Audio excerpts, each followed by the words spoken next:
맹렬한 화염과 폭풍이 오고 있다.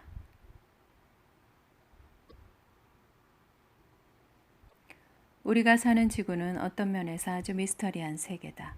무신론이나 심지어 과학도 만물의 기원을 설명할 수 없다. 그들은 하나님의 존재만 제외하고는 거의 모든 가설을 총동원한다. 신자들은 성경을 통하여 비교적 명확하게 창조 세계를 이해하는 편이다. 하나님께서 만드신 창조 세계는 크게 세 개의 세계로 구성되어 있다. 하늘은 하나님께서 거주하시는 곳으로 영속적이고 최상의 장소다. 지옥은 악인과 타락한 천사가 거주하는 영구적이고 최악의 장소다. 땅은 사람이 하늘과 지옥을 선택하는 임시적인 장소다. 세 장소 모두 생태계가 존재하는 실제의 물리적인 장소다. 사람이 죽으면 영혼은 위로 올라가거나 아래로 내려간다. 어느 쪽을 들어가든 영원히 벗어날 수 없다. 최종적으로 의인이든 악인이든 모두 부활한다는 것은 그들의 최종 장소가 물리적인 의미라고 할 수 있다. 사람의 딜레마는 이것이다.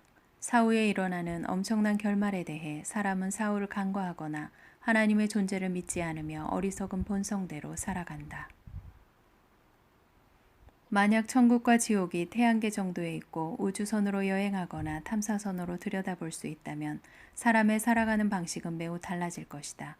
우리가 미래를 준비하지 못하는 이유는 우주가 너무 거대하여 탐사할 수 없고 우주 너머 천국을 단지 믿음으로만 바라볼 수 있는 상태이기 때문이다. 그럼에도 불구하고 세계 인구 중에 약 30%가 하나님을 믿는다는 것은 기적이다. 그러나 최소한 70%는 불못에 들어갈 것이다. 사람이 복음을 믿고 하나님의 나라에 들어가는 것은 신비함 그 자체다. 그런 이유로 어떤 이들은 하나님께서 구원받을 자들을 미리 정해놓으셨다는 예정론을 주장하기도 한다. 예정이 전혀 없다고 말할 수는 없다. 불가분의 두 측면, 믿음과 행위가 동전의 양면인 것처럼 예정과 자유의지도 그렇다. 그러나 예정론이 모든 인류의 미래를 결정한다는 주장은 한계가 있다. 예정이 정말 완벽하게 작동하는 원리라면 확률적으로 8명만 살아남지는 않았을 것이다. 성경은 노아 홍수로 죽은 인류가 그들의 악한 행위가 원인이라고 기록했다. 사람은 그들의 자유의지로 선과 악을 선택할 수 있다. 가령 신의 존재가 부재하고 사후에 천국과 지옥이 없다 하더라도 사람은 선한 존재가 되어야 한다. 그러나 신은 사람이 일생 살아온 결과를 공의롭게 심판하신다.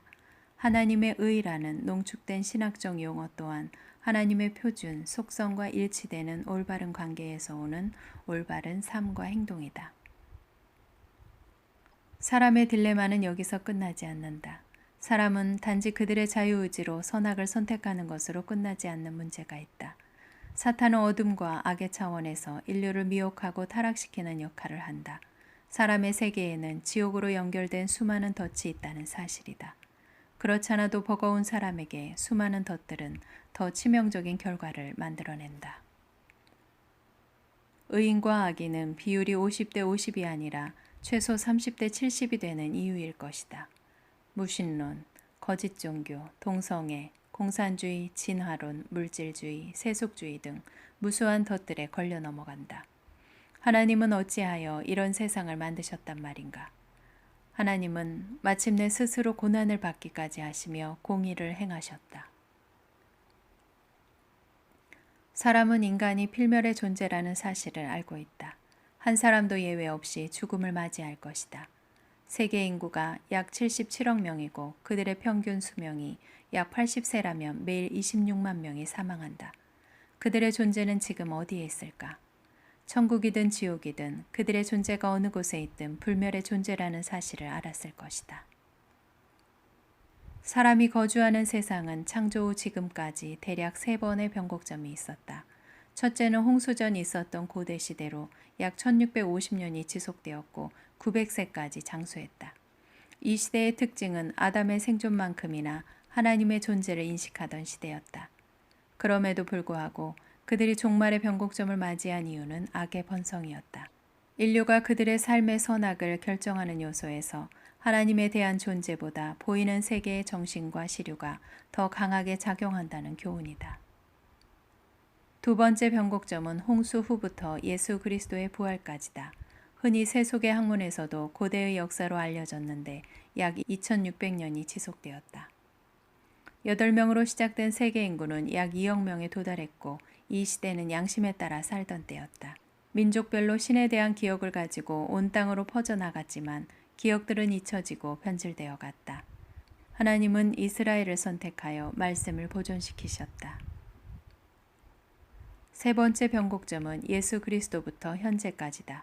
이 시대의 특징은 인류의 종말과 징조를 미리 예고하였으며 반드시 멸망이 올 것이라고 미리 기록하였다. 또 예수 그리스도를 믿는 믿음이 대속을 받고 구원을 받는다는 단순한 원리에 기초한 시대다. 예수 그리스도는 부활을 통하여 증명하였고 성령 강림을 통해 그들의 심령에 거주하셨다. 세 번째 멸망의 원인도 전례 없는 악이 인간 역사를 지배하였기 때문인데 동성애와 돈을 숭배하는 것과 낙태 살인과 신성 모독이 범람하는 때가 올 것이고 그때가 전환점이다. 특히 신성 모독은 이전 시대에 볼 수 없었던 미중유의 절대적 악에 속한다. 한때 형이상학은 사람에게 필수로 사유하는 대상이었지만 현대에는 영적인 지혜는 퇴보시킨 대신 육적 영리함은 최대치가 되었다. 심지어 하나님의 부재를 넘어 신성 모독의 차원을 넘어 자아를 신과 동등한 위치에 올려놓았다. 노아 시대의 악의 번성은 하나님을 한탄하시게 만들어 물로 멸망을 가져왔지만 계시록에 기록된 인류의 미래는 완전하고 격상된 하나님의 진노를 일으킨다. 이는 인생의 목적을 상실한 인류가 얼마나 하나님의 진노를 불러일으켰는지 알게 될 것이다. 하나님은 사람의 연대를 정하시고 미래를 예고하시고 그들이 최종적으로 거주할 경계를 알려주셨다. 그들의 위치와 존재 의미를 부여하셨고 특권과 심판을 동시에 나란히 두셨다.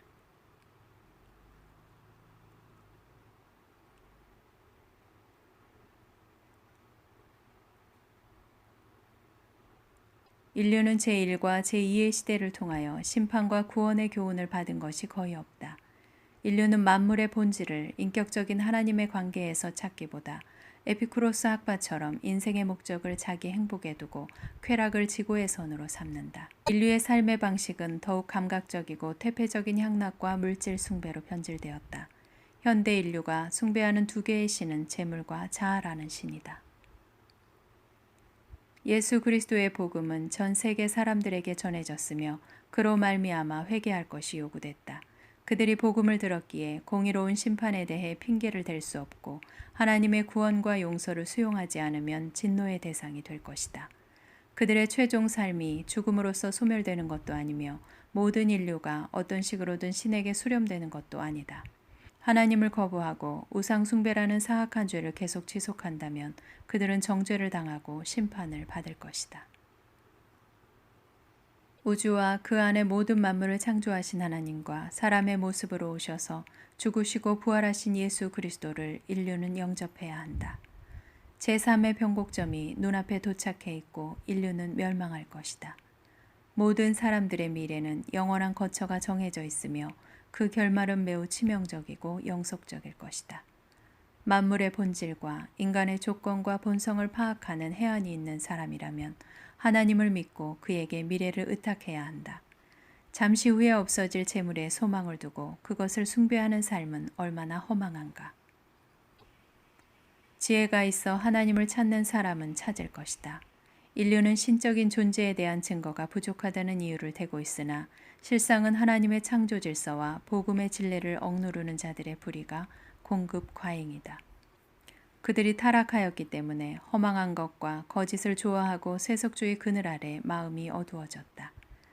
온갖 불의와 탐욕과 기만이 가득한 가운데 허세를 부리며 신성모독 가운데 심판을 향하여 치닫고 있다. 계시록에 최후의 심판의 장면이 기록되어 있다. 수백억 명의 사람들은 자기 행위를 따라 책들에 기록된 대로 심판을 받는다. 자기 행위에는 많은 의미가 함축되어 있다. 그런데 심판의 법정에는 결정적인 다른 책이 한 권 더 있는데 생명책이다. 어린 양의 생명책이라 불리는 그 책에 자신의 이름이 먼저 있어야 한다. 심판의 법정에서 그들은 자신을 변호할 수 있을까? 증거가 부족했다. 다른 종교를 통해서도 구원해달라. 예수를 믿지 않았지만 착하게 살았다고 변명할 수 있을까? 그들의 행위가 기록된 책들과 생명책에는 분명한 하나님의 기준과 원칙에서 정확하게 기록되었을 것이다. 너는 어리석었다. 법정에서 듣는 판결은 영원한 고난을 선언한다. 하나님에 대한 지식과 증거는 분명히 계시되어 알려졌고 드러나 있다. 우리는 그분의 창조 세계에 살아가고 그분은 사람에게서 멀리 떨어져 계시지 않는다. 가장 중요한 것은 힘써 찾아야 할 명분이 그들 안에 주어져 있고 그렇게 살아야 한다. 공의로운 하나님께서 곧 이 불의하고 악이 총동원된 제3의 시대를 심판하실 것이다.